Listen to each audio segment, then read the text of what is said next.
من سيئات أعمالنا من يهده الله فلا مضل له ومن يضلله فلا هادي له ونشهد أن لا إله إلا الله ونشهد أن محمدا عبده ورسوله وما توفيقي إلا بالله عليه توكلت وإليه أنيب رب اشرح لي صدري ويسر لي أمري واحلل عقدة من لساني يفقهوا قولي أعوذ بالله من الشيطان الرجيم بسم الله الرحمن الرحيم لا يغير الله قوما حتى يغيروا ما بأنفسهم صدق الله مولانا الكريم. ബഹുമാനികളായ കാരണവന്മാരെ, സഹോദരങ്ങളെ, ഈ പുണ്യമായ വെള്ളിയാഴ്ചയുടെ ശ്രേഷ്ഠമായ സമയത്ത് ഇത്തിഖാഫിന്റെ നെയ്യത്തോടുകൂടെ അള്ളാഹുവിന്റെ ഭവനമായ പള്ളിയിലിരിക്കുന്നതും പറയുന്നതും കേൾക്കുന്നതൊക്കെ അള്ളാഹു തആല സ്വാലിഹായ അമലായി സ്വീകരിക്കുമാറാവട്ടെ. ഈ പുണ്യ ദിവസത്തിന്റെ ഈ സമയത്തിന്റെ ബർക്കത്ത് കൊണ്ട് നമ്മുടെയും നമ്മുടെ മാതാപിതാക്കളുടെയും നമ്മുടെ ഇഷ്ടക്കാരിലേക്ക് തെറ്റുകുറ്റങ്ങൾ അള്ളാഹു വിട്ടുപുറത്ത് മാപ്പാക്കുമാറാവട്ടെ. നമ്മുടെ കുടുംബത്തിലും നമ്മുടെ ജീവിതത്തിലും അള്ളാഹു തആല ഖൈറും ബർക്കത്തും പ്രദാനം ചെയ്യുമാറാവട്ടെ. ശാരീരികവും മാനസികവുമായ എല്ലാ പ്രയാസങ്ങളെ പറ്റി നമ്മയും നമ്മുടെ കുടുംബങ്ങളെയൊക്കെ അള്ളാഹു തആല കാത്തുരക്ഷിക്കുമാറാവട്ടെ. ബഹുമാനികളെ, അള്ളാഹുവിൻ്റെ സൃഷ്ടികളാണ് നാം ഓരോരുത്തരും. നമ്മളെ അള്ളാഹു തആല പഠിച്ചത് ഒന്നിനും കൊള്ളാത്ത ദുർബലമായ ബലഹീനമായ ഒരവസ്ഥയിലാണ്. പരിശുദ്ധ ഖുർആൻ തന്നെ പറഞ്ഞതുപോലെ അല്ലാഹുല്ലദീ ഖലഖക്കും മിൻ ളുഅഫ്, അല്ലാഹു തആല നിങ്ങളെ ബലഹീനമായ ദുർബലമായ ഒന്നിനും കൊള്ളാത്ത, നിങ്ങൾക്ക് സ്വന്തമായി അന്നപാനീയങ്ങൾ ഉപയോഗിക്കാനോ അല്ലെങ്കിൽ അവനവൻ്റെ കാര്യങ്ങൾ ചെയ്യാനോ പറ്റാത്ത വിധം സ്വന്തമായി ഒന്ന് അമ്മീൻ്റെ പാല് കുടിക്കാൻ പോലും കഴിയാത്ത വിധത്തിലുള്ള ദൗർബല്യത്തിലാണ്, ബലഹീനതയിലാണ് അല്ലാഹു തആല മനുഷ്യരായ നമ്മൾ ഓരോരുത്തരെയും പഠിച്ചത്. അതിൻ്റെ ശേഷം അല്ലാഹു തആല ആ ബലഹീനതകളൊക്കെ മാറ്റി കഴിവുകേടുകളൊക്കെ നീക്കി സുമ്മജഅല മിൻ ബഅദി ദുഅഫിൻ ഖുവ്വ, ശേഷം നിങ്ങൾക്ക് അല്ലാഹു തആല ആരോഗ്യം നൽകി, ശക്തി നൽകി എന്ന് പരിശുദ്ധ ഖുർആൻ പറയുന്നു. നമ്മളൊക്കെ ഇന്ന് ആരോഗ്യവാന്മാരാണ്.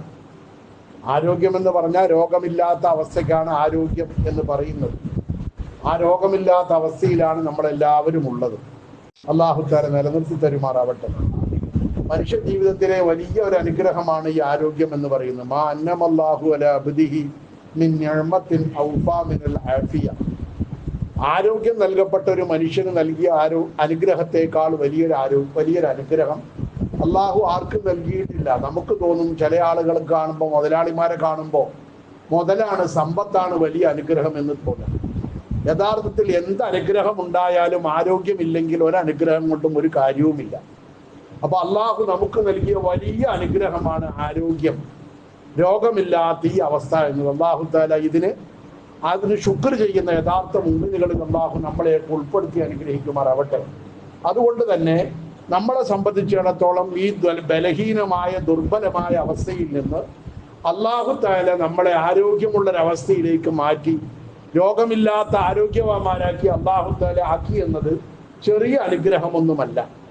ഈ വളർച്ച എന്ന് പറയുന്നത് തടി വളരുക അല്ലെങ്കിൽ കൊല്ലം കൂടുമ്പോൾ ഒരു വയസ്സ് കൂടുക എന്നതല്ല വളർച്ച കൊണ്ട് ഉദ്ദേശിക്കപ്പെടുന്നത്.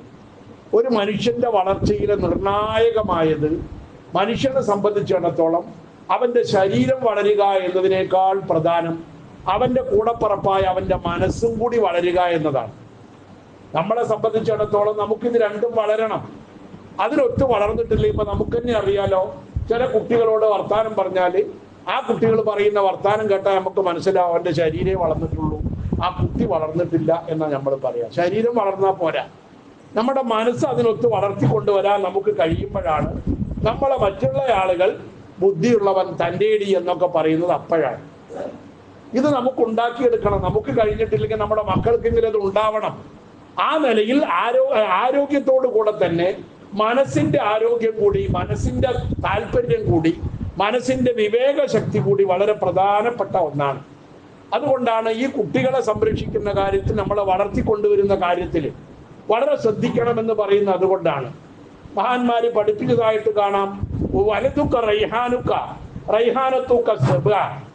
നിന്റെ കുട്ടി നിന്നെ സംബന്ധിച്ചിടത്തോളം അത് 7 വയസ്സ് വരെ ആ കുട്ടി ഒരു മുല്ലപ്പൂ പോലെയാണ്, അല്ലെങ്കിൽ പാരിജാതപ്പൂ പോലെയാണ് നിന്റെ കുട്ടി നിന്നെ സംബന്ധിച്ചിടത്തോളം.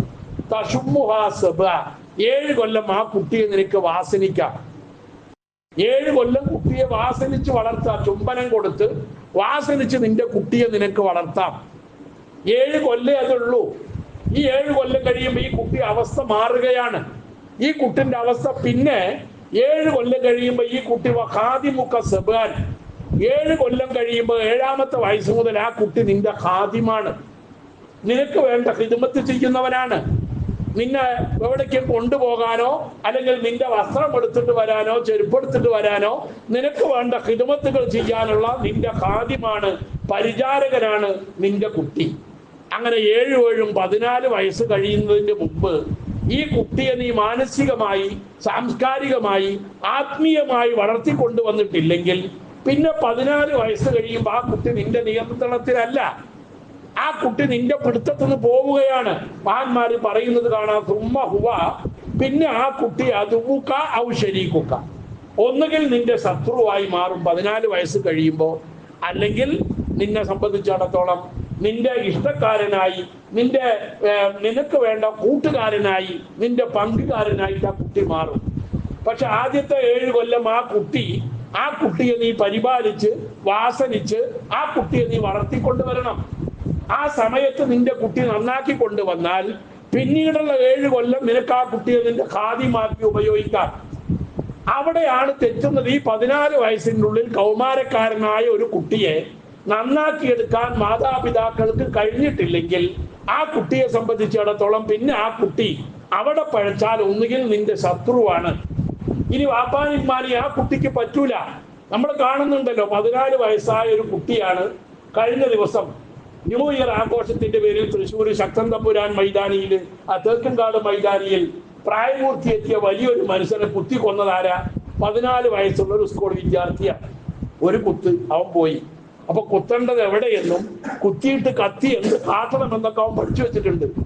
ഞാനൊക്കെ കുത്തിയാൽ കുത്തിയിട്ട് ഇളക്കാതെ കത്തി ഊരാതെ അല്ലെങ്കിൽ ഇളക്കാതെ ഞാനിങ്ങോട്ട് വരും, അയാൾ രക്ഷപ്പെടും. പക്ഷെ കുട്ടി അങ്ങനത്തെ കുട്ടിയല്ല. കുട്ടിന്റെ അപ്പനെ വേറാരോ കുത്തി കൊന്നതാ. അതുകൊണ്ട് കുട്ടിക്കറിയാം ചാവണമെങ്കിൽ എങ്ങനെ കുത്തണമെന്ന് ആ കുട്ടി ഇപ്പൊ തന്നെ പഠിച്ചു വെച്ചിട്ടുണ്ട്. അപ്പോൾ കത്തി കയ്യിൽ കൊണ്ട് നടക്കുക. 14 വയസ്സുള്ള കുട്ടി. ഇത് എവിടെയോ അല്ല, ഇത് ഫ്രാൻസിലല്ല, ഇത് അമേരിക്കയിലല്ല, നമ്മുടെ തൃശ്ശൂരാ. അവിടേക്ക് നമ്മുടെ കുട്ടികൾ പോകുന്നത് എന്തുകൊണ്ടാണ്? നമ്മുടെ 14 വയസ്സിന്റെ മുമ്പിൽ ഈ കുട്ടിയെ നമ്മൾ നേർമാർഗത്തിലേക്ക് കൊണ്ടുവരേണ്ട ബാധ്യത രക്ഷിതാക്കൾ ജാഗ്രതയോടുകൂടെ കാണാൻ കഴിയാത്തത് കൊണ്ടാണ്. നമ്മൾ വളരെ ശ്രദ്ധിക്കേണ്ട ഒന്നാണ് നമ്മുടെ മക്കളെ സംബന്ധിച്ചിടത്തോളം ഈ 14 വയസ്സ് വരെയുള്ള കാര്യം. അതുകൊണ്ടാ പരിശുദ്ധ ഖുർആൻ പറഞ്ഞത്, ഇന്നമാ അംവാലുക്കും ഔലാദുക്കും ഫിത്ന, നിങ്ങളുടെ മക്കളും നിങ്ങളുടെ മുതലും നാശമാണ്. ആ പ്രായത്തിൽ ആ കുട്ടികളെ നന്നാക്കി എടുക്കാൻ കഴിഞ്ഞിട്ടില്ലെങ്കിൽ പിന്നെ അവരെ നന്നാക്കി എടുക്കാൻ കഴിയൂല, അവരെ വളച്ചെടുക്കാൻ കഴിയരുത്. അന്യ കുട്ടികളെ, ഏതെങ്കിലും കുട്ടികളെ കുറ്റം പറയാൻ വേണ്ടി പറയുകയല്ല. എത്രയോ ആളുകൾ, അതാണ് ഇന്നത്തെ അവസ്ഥ. ഞാൻ 1-ാം തീയതി ഉച്ചയ്ക്ക് ഞാൻ ആലത്തൂരിന്റെ കടയിൽ നിൽക്കുമ്പോൾ എൻ്റെ ബന്ധുവിന്റെ ഒരനുജനെ ഞാൻ ആ കടയിൽ വെച്ച് കാണുകയുണ്ടായി. അവൻ കടയിൽ വന്നു. അപ്പൊ ആകെ ഉറക്കമൊക്കെ ഒഴിച്ചിട്ട് ആകെ മൂപ്പര് വളരെ ക്ഷീണത്തിലാണ്. താടിയൊക്കെ ഒരുപാട് നീട്ടി വളർത്തിയ ഒരു ഷെയ്ഖാണ്. അപ്പൊ ഞാൻ വിചാരിച്ചു നല്ല മനസ്സിലാന്നൊക്കെ വിചാരിച്ചു. ഇപ്പൊ രാത്രി മുഴുവൻ ഖിയാമുല്ലയിലൊക്കെ കഴിഞ്ഞിട്ട് രാത്രി മുഴുവൻ ന്യൂ ഇയർ ആഘോഷിക്കുക. എറണാകുളത്ത് കൊച്ചിയിൽ പോയി ന്യൂ ഇയർ ആഘോഷിച്ചിട്ട് അവിടുന്ന് വരുന്ന ക്ഷീണത്തിലാണ്. എന്നിട്ട് അവൻ എന്നോട് പറയാം, അതിൻ്റെ കറാമത്തും അതിന്റെ മോചിതത്തൊക്കെ ഉൾപ്പെടുത്തിയിട്ട് അവൻ എന്നോട് പറയണം, ഉറങ്ങിയിട്ടില്ല ഉസ്താദ്. അവൻ പറഞ്ഞ ഉസ്താദ് എന്നല്ല, വേറെ വാക്കാണ്, ഞാനായിട്ട് ബന്ധമുണ്ട്, ഉറങ്ങിയിട്ടില്ല. അപ്പൊ അതുകൊണ്ട് വീട്ടിൽ പോയിട്ട് ശരിക്കും ഉറങ്ങണം. ഒരു 27-ാം രാവിലെ ലൈലത്തുൽ ഖദറിന്റെ രാത്രിയെ ജീവിപ്പിച്ചതിനേക്കാളൊക്കെ വലിയൊരു പുണ്യം അവൻ ചെയ്തിട്ടാ വരുന്നത്. അപ്പൊ എനിക്കത് ഇഷ്ടപ്പെട്ടിട്ടില്ല. എന്റെ മുഖം കറുക്കുന്നുണ്ട്, അവിടെ ഇട്ട് ചീത്ത പറയാനും പറ്റൂല. എന്നാ അടുത്ത ബന്ധുവാണെങ്കിൽ ഞാൻ പറയും, അത്ര അടുത്ത ബന്ധുവല്ല, അകന്ന ബന്ധു. അതാ ബന്ധുവിന്റെ ബന്ധു പറഞ്ഞത്, അകന്നതാണ്. അപ്പൊ ചീത്ത പറയാനും പറ്റൂല. അതിലിപ്പോ എനിക്ക് മനസ്സിലായി, ഞാൻ വെറുക്കുന്നുണ്ട്, എന്റെ മുഖഭാവമാണ് മനസ്സിലായപ്പോ പറയാ ഞാൻ കൂട്ടുകാരൊക്കെ വരുന്നുണ്ട് എന്ന് പറഞ്ഞപ്പോ പോയതാണ്. ശരി ആവട്ടെ, എന്തോ ആട്ടെ, നീയും നിന്റെ പഠിച്ചവനായിക്കളാ പറഞ്ഞ. അപ്പൊ ഏതായാലും എന്താ അവിടെ നടക്കണമെന്ന് കാണാൻ വേണ്ടി ഇന്നലെ രാത്രി ഞാൻ 1-ാം തീയതി ന്യൂ ഇയർ കൊച്ചിയിൽ എങ്ങനെ നടന്നത് ഇന്നലെ രാത്രി ഞാൻ കണ്ടു. യൂട്യൂബിൽ തെരഞ്ഞാൽ കിട്ടുമല്ലോ ഇവർക്ക് എന്തായിരുന്നു അവിടെ പണിന്നൊക്കെ. അങ്ങനെ ഞാൻ ഇന്നലെ രാത്രി കണ്ടു. വളരെ സ്വാലിഹീങ്ങളും സജ്ജനങ്ങളും സത്വൃത്തകളായ പെണ്ണുങ്ങളും ഒക്കെയാ വന്നിരിക്കണം. പാവങ്ങളാ, ശരീരം മുഴുവൻ മറയ്ക്കാൻ മാത്രം വസ്ത്രമില്ലാത്ത പാവങ്ങളാ പെണ്ണുങ്ങളൊക്കെ. അപ്പൊ അത്ര ദരിദ്രത്തിലാണല്ലോ അവരൊക്കെ ജീവിപ്പിക്കണം. അങ്ങനത്തെവരൊക്കെയാ അപ്പൊ ലൈലത്തുൽ ഖദർ ആക്കുന്നത്. ഖിയാമുല്ലയിലും തഹജ്ജുദും ഒക്കെ നിസ്കരിച്ചിട്ട് ന്യൂ ഇയർ ആഘോഷത്തെ ഗംഗേമമാക്കുക നമ്മുടെ മക്കളാ അത് കൂടുതൽ. നമ്മൾ ആലോചിക്കണം, new year happy new year പറയാത്തതിന്റെ പേരിൽ കൂട്ടുകാരനെ കുത്തിയത് എവിടെയാ? അത് നമ്മുടെ അടുത്ത് തന്നെയാണ്. ഇവിടെ തൃശ്ശൂർ ജില്ലയിൽ വടക്കാഞ്ചേരിക്ക് അടുത്തല്ലേ, മുള്ളൂർക്കരയിലാ കുത്തിയത്. എന്താ അവസ്ഥ? ആരാ കുത്തിയോനും മുസ്ലിമാ, കുത്തു കൊണ്ടോനും മുസ്ലിമാ. അതാ റസൂലുള്ളാഹി പണ്ടേ പറഞ്ഞു വെച്ച ഇദൽതക്കൽ മുസ്ലിമാനി ബിസൈഫൈഹിമാ ഫൽ ഖാതിലു വൽ മഖ്തൂലു ഫിന്നാർ. രണ്ട് മുസ്ലിമീങ്ങൾ എന്തിന്റെ പേരിൽ കൂട്ടിമുട്ടിയാലും കൊന്നവനും കൊല്ലപ്പെട്ടവനും നരകത്തിലാണ് എന്ന് റസൂലുള്ളാഹി പറഞ്ഞത്. അതുകൊണ്ടാണ് അത്ര വലിയ അധപ്പതനത്തിലേക്ക് നമ്മുടെ തലമുറ ഇന്ന് മാറിക്കൊണ്ടിരിക്കുന്ന ഒരു കാലഘട്ടത്തിലാണ് നമ്മൾ ജീവിക്കുന്നത്. അതുകൊണ്ട് നമ്മുടെ മക്കളെ വളയ്ക്കാൻ പറ്റുന്ന പ്രായത്തിൽ നമ്മൾ വളയ്ക്കണം. പിന്നെ വളച്ചിട്ടൊന്നും വളയൂല. 14 വയസ്സ് കഴിഞ്ഞ് അവർ നമ്മുടെ നിയന്ത്രണത്തിലല്ല. നമുക്ക് അവരെ ഒരു നിലയ്ക്ക് നന്നാക്കാൻ കഴിയില്ല. ഞങ്ങളതാരും നന്നായില്ല ഉസ്താദെ, നിങ്ങളും നന്നാക്കണട്ടളിയിൽ തിന്നാൻ കൊടുത്ത് തീറ്റിപ്പോറ്റി വളർത്തണം. വാപ്പ നന്നാക്കാത്ത, വാപ്പയമ്മി നന്നാക്കിയിട്ട് നന്നാകാത്ത മക്കള് ഉസ്താദ് പറഞ്ഞിട്ട് എവിടെ നന്നാകാനാ? അതുകൊണ്ട് വളരെ അപകടകരമായ ഒരു അവസ്ഥയിലേക്കാണ് നമ്മുടെ സമൂഹം പോകുന്നത്. അതുകൊണ്ട് തന്നെ ശ്രദ്ധിക്കുക.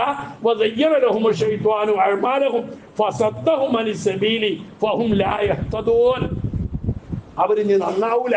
പരിശുദ്ധ ഖുർആൻ തന്നെ പറയുന്നത്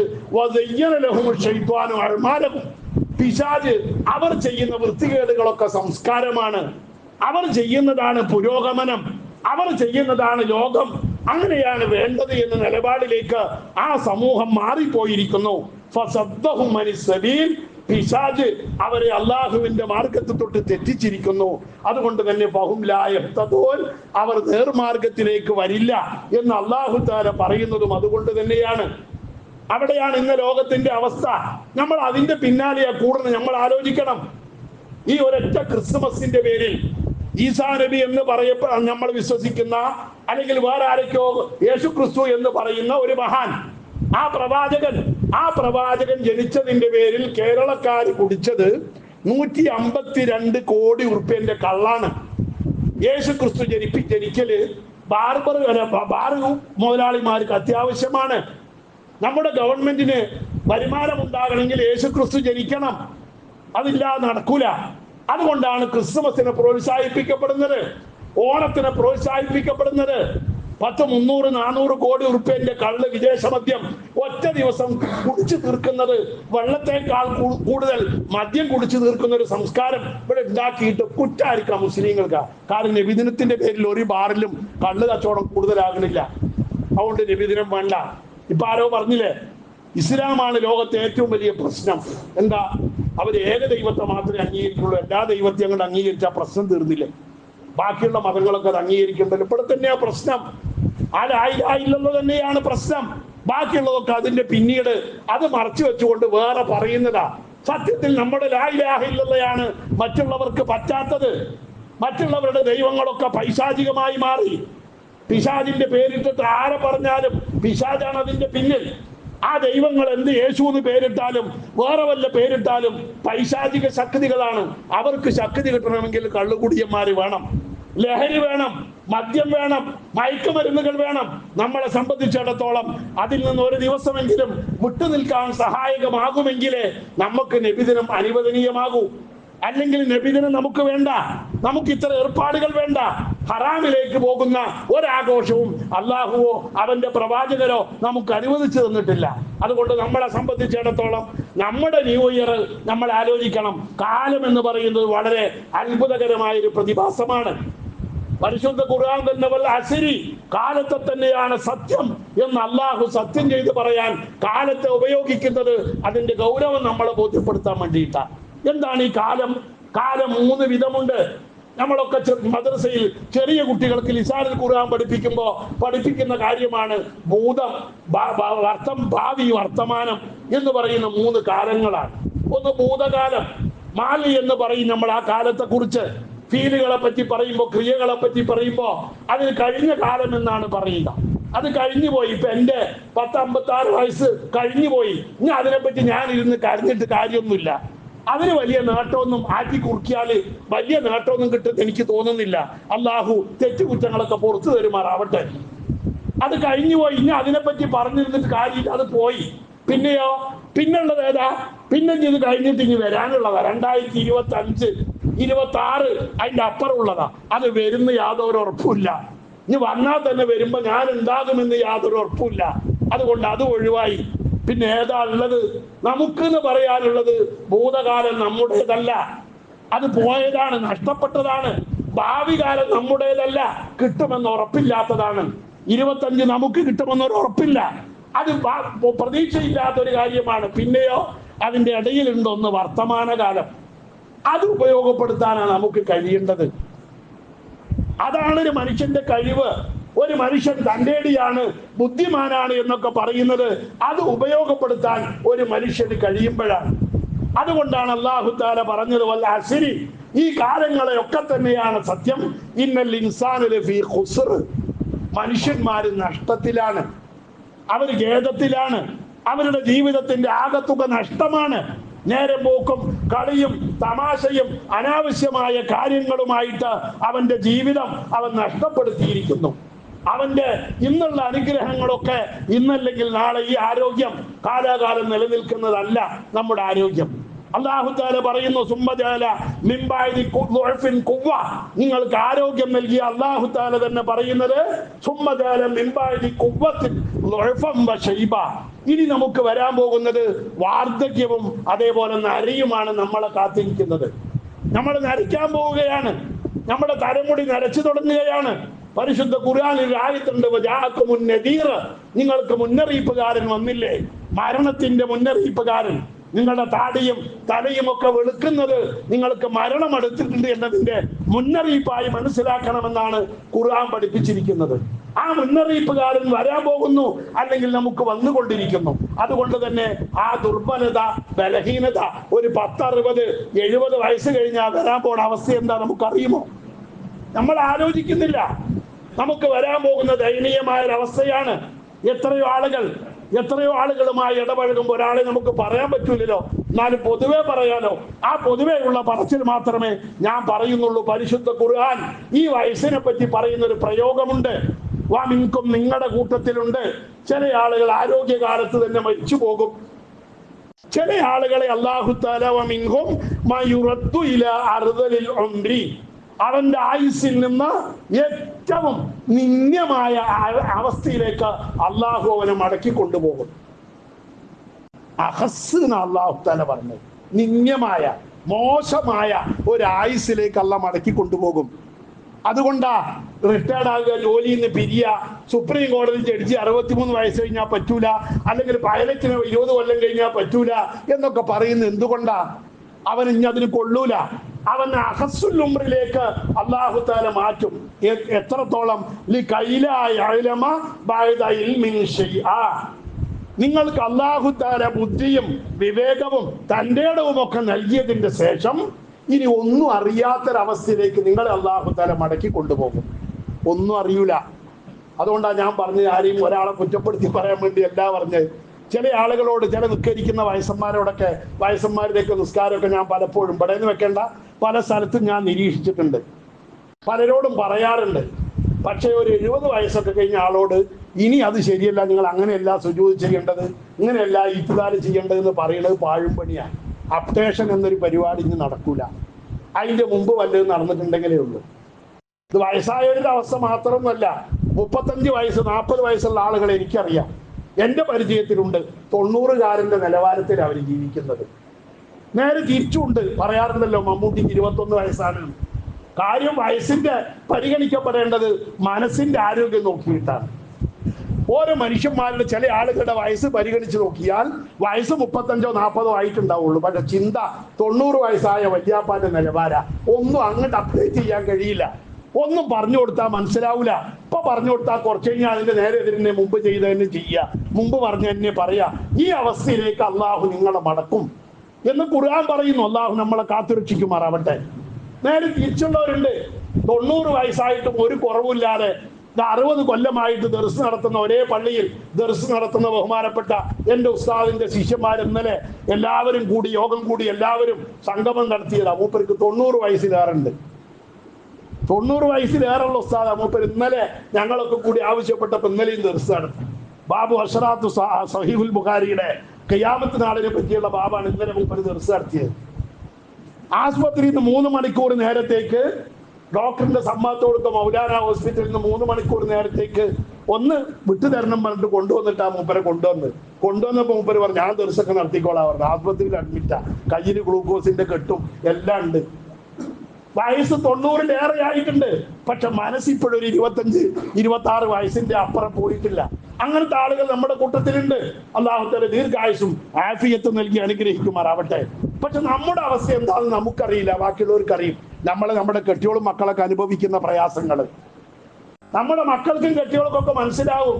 ഈ മനുഷ്യനെ കൊണ്ട് കുടുങ്ങിയല്ലോ, കാഴ്ചക്ക് 35-40 ആയിട്ടുള്ളൂ, പക്ഷെ 90 വയസ്സായ വല്യാപ്പാന്റെ ചിന്തയാണല്ലോ ഇതിനൊന്നും അങ്ങോട്ട് പറഞ്ഞാൽ മനസ്സിലാകണില്ലല്ലോ എന്ന് പറയുന്നത്. അതുകൊണ്ടാണ് അല്ലാഹു തആല പറയാ ആ അവസ്ഥയിലേക്ക് നിങ്ങളെ മടക്കി കൊണ്ടുവരുന്ന ഒരവസ്ഥ വരും.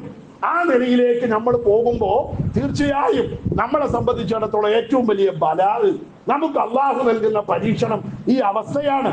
അതുകൊണ്ട് നമ്മൾ ഇപ്പൊ മാറണം. നമ്മൾ മാറേണ്ടത് ഇപ്പോഴാണ്. 2024 കഴിഞ്ഞു, 25 വന്നു, ഇനി 25 പോയി 26 വരും. അതല്ല ഇവിടെ വിഷയം. നമ്മളെ സംബന്ധിച്ചിടത്തോളം നമുക്ക് എന്ത് മാറ്റം ഉണ്ടായി? ഡിസംബർ 31 ഇല്ലാത്ത എന്ത് മാറ്റം ജനുവരി 1 ഉണ്ടായി? ഒരു കുപ്പി കള്ളു കുടിച്ചു എന്നാണോ? കൂട്ടുകാരോടൊപ്പം രാത്രി ഹയാത്താക്കി എന്നാണോ? ഇതാണോ മാറ്റം? നിന്റെ വ്യക്തി ജീവിതത്തിൽ എന്ത് മാറ്റം നീ ഉണ്ടാക്കി? ഒരു വർഷം ഇവിടെ മറിഞ്ഞപ്പോ ഒരു കടലാസ് കൊണ്ടുവന്ന് തൂക്കിയിട്ട് കലണ്ടർ എന്ന് പറയുന്ന 2 പാളി കടലാസ് കൊണ്ട് തൂക്കിയത് കൊണ്ട് മാത്രം ഒരു മാറ്റവും ഇവിടെ വരാൻ പോകുന്നില്ല. 2024 അലവരാദികൾ 25 അലവരാദികൾ തന്നെയാണ്. നമ്മൾ അവിടെയാ മാറേണ്ടത്. നമ്മുടെ സംസ്കാരത്തിൽ മാറ്റം വരണം. നമുക്ക് മാനസികമായി വളർച്ച ഉണ്ടാക്കാൻ നമുക്ക് കഴിയണം. നമ്മളാണ് മാറേണ്ടത്, കലണ്ടർ അല്ല. ലാ യുഗയ്യിറുല്ലാഹു ഖൗമൻ, അല്ലാഹു തആല പറഞ്ഞു ഒരു വിഭാഗത്തെയും അല്ലാഹു മാറ്റൂല ഹത്താ യുഗയ്യിറു മാ ബി അൻഫുസിഹിം, അവർ സ്വയം മാറുന്നത് വരെ. അല്ലാഹു നമ്മളെ മാറ്റൂല. നമ്മൾ ദ്വാരുന്നുകൊണ്ട് കാര്യമൊന്നുമില്ല. എന്ത് ദ്വാരുന്നിട്ട് എന്താ കാര്യം? നമുക്ക് മാറ്റമില്ല. നമ്മൾ സ്വയം മാറാൻ തയ്യാറല്ല. നമ്മൾക്ക് മാറ്റല്ല. നമ്മളിപ്പോഴും ബോധമല്ല, നമുക്കിപ്പോഴും ചിന്തയില്ല. നമുക്കിപ്പോഴും എന്തൊക്കെയോ കാട്ടിക്കൂട്ടി ആരൊക്കെ കാട്ടുന്നു. നാൽക്കാലികളെ പോലെ പകൽ മുഴുവൻ നേരം പോക്കും കളിയും തമാശയും, രാത്രിയായ പിന്നെ കൂർക്കം വലിച്ച് ഉറക്കവും. ഇതാണോ മനുഷ്യന്റെ ജീവിതം? ഇവനാണോ മനുഷ്യൻ? ഇത് നാൽക്കാലികളുടെ ജീവിതമാണ്, മൃഗത്തിന്റെ ജീവിതമാണ്. മനുഷ്യന്റെ നിലവാരത്തിലേക്ക് നമ്മൾ എത്തിയിട്ടില്ല. അതാണ് 2025 നീ ഒരു പുതുവർഷമായി കാണുന്നുണ്ടെങ്കിൽ നിനക്ക് ചെയ്യാൻ കഴിയേണ്ടത് അതാണ്. ഇത് ശുദ്ധിയുടെ പരിവർത്തനത്തിന്റെ മാസമാണ് ഈ മാസം. മഹാനായ പ്രവാചകർ സല്ലല്ലാഹു അലൈഹി വസല്ലമ തങ്ങൾ പറയുന്നതായിട്ട് കാണാം, ഈ റജബ് എന്ന് പറയുന്ന മാസം ഷഹ്റുല്ലാഹി, അത് അള്ളാഹുവിന്റെ മാസമാണ്. അല്ലാഹു തആല ജനങ്ങൾക്ക് നൽകിയ അനുഗ്രഹീതമായ ഒരു മാസമാണ് റജബ്. ആ മാസത്തെ പറ്റി പറയപ്പെട്ടത് റജബു തത്ഹീരിൽ ജസദി, മനുഷ്യന്റെ ശരീരം ശുദ്ധീകരിക്കാനുള്ള മാസമാണ് റജബ് മാസം. വശഅബാനു ലിതത്ഹീരിൽ ഖൽബ്, മനസ്സ് ശുദ്ധിയാക്കാനുള്ള മാസമാണ്. വറമളാനു ലിതസ്കിയത്തിർ റൂഹി, റമളാനാവട്ടെ ആത്മാവിനെ ശുദ്ധീകരിക്കാനുള്ള മാസമാണ്, റൂഹിനെ ശുദ്ധീകരിക്കാനുള്ള മാസമാണ് എന്ന് പറഞ്ഞതായിട്ട് ഉദ്ധരിക്കപ്പെട്ടതായിട്ട് കാണാം. അപ്പൊ നമ്മൾ ആലോചിക്കുക, നമ്മൾ ശുദ്ധീകരിക്കണം. നമ്മുടെ ശരീരം ശുദ്ധീകരിക്കാൻ വേണ്ടി സോപ്പൊക്കെ തേച്ച് വൃത്തിയാക്കി ഉരച്ച് തേച്ച് കുളിച്ച് അതിന്റെ പുറമെ ഷേവ് ചെയ്ത് അതിന്റെ പുറമെ സെന്റും പൗഡറും ഒക്കെ പൂശി പുറം വൃത്തിയാക്കിയിട്ട് കാര്യമൊന്നുമില്ല. ഉള്ളിൽ സെപ്റ്റിക് ടാങ്ക് പോലെ തുറന്നാ വരുന്ന വാസന മറ്റേ സാധനത്തിന്റെ വാസനയാണ്. ഉള്ളിലുള്ളത് അതാണ്. അത് ഉള്ളിലുള്ള കാലത്തോളം, ഉള്ളിൽ നിന്ന് നിന്റെ മാലിന്യം നിൽക്കാത്ത കാലത്തോളം നിന്റെ ശരീരം ശുദ്ധമാവില്ല. നിന്റെ ശരീരം ശുദ്ധമാവണമെങ്കിൽ നിന്റെ ഉള്ളു ശുദ്ധമാവണം. അതിലേക്കാണ് അള്ളാഹു നോക്കുന്നത്. അതിനാണ് റജബ് മാസം ഉപയോഗപ്പെടുത്തേണ്ടത്. ആ മാസത്തെ പരിശുദ്ധമായ ഈ മാസം റസൂലുള്ളാഹി തങ്ങൾ പറയുന്ന ഒരു ഹദീസിൽ കാണാം, സ്വർഗത്തിൽ റജബ് എന്ന് പേരുള്ള ഒരു അരുവിയുണ്ട്, ഒരു പുഴയുണ്ട്. ആ പുഴയിലെ വെള്ളം പാലിനേക്കാൾ വെളുപ്പുള്ളതും തേനിനേക്കാൾ മധുരമുള്ളതുമായ ഒരു പാനീയമാണ് ആ അരുവിയിലൂടെ ഒഴുകുന്നത്. അള്ളാഹുവിന്റെ റസൂൽ പറഞ്ഞു, ആരെങ്കിലും റജബ് മാസത്തിൽ ഒരു നോമ്പ് നോറ്റാൽ ആ അരുവിയിൽ നിന്ന് അവനെ കുടിപ്പിക്കപ്പെടുമെന്ന് ശഫീഉനാ റസൂലുള്ളാഹി, അള്ളാഹുവിന്റെ റസൂൽ പറയുന്നതായിട്ട് കാണാം. ഒരുപാട് ശ്രേഷ്ഠതകളുള്ള ഒരു മാസമാണ് റജബ് മാസം. പരത്തി പറയാൻ സമയമില്ലാത്തതുകൊണ്ട് ഞാൻ ചുരുക്കട്ടെ. അതുകൊണ്ട് നമ്മുടെ ശരീരവും മനസ്സും ആത്മാവും ശുദ്ധമാവണം.